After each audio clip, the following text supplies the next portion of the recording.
Okay, in my previous videos of doing the oil change, you noticed that I was actually on jacks, and George pointed it out, which is you should really put on jack stands.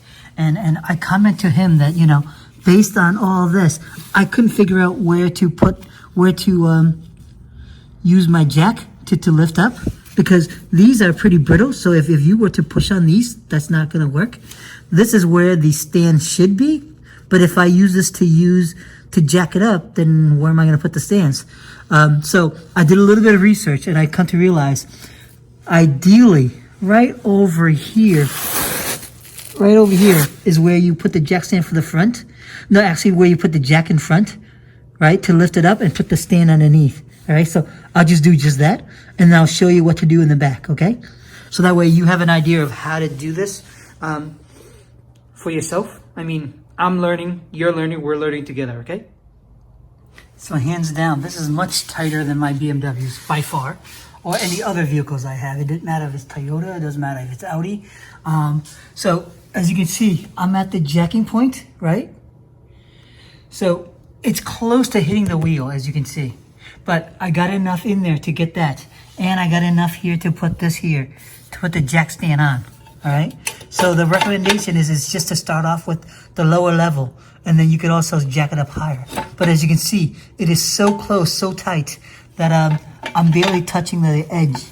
I got a decent amount. But you guys get the point. Normally, I'd like to be more towards the middle, okay? So what I want to do is I'm going to let this fall down. Okay, there. It's on the stand. And it's safe. I don't think it's going anywhere. I just don't like it.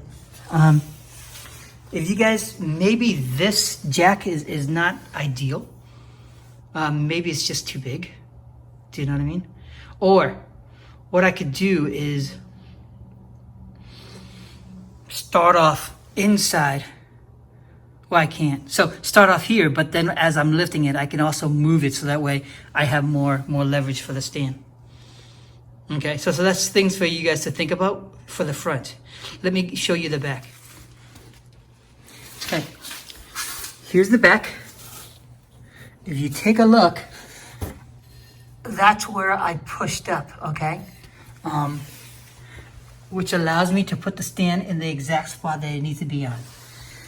The gotcha here, well, the good thing is that I can sneak this underneath without any problem.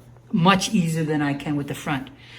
The downside, as you can see, is that it's not staying up straight anymore. So pay attention to this. As you're jacking up, you're going to jack up much lower than normal, right? But when you let go slightly, so that way it just kind of leans to your bumper. You don't want it to just start banging your bumper because you know, that's unfortunate, all right?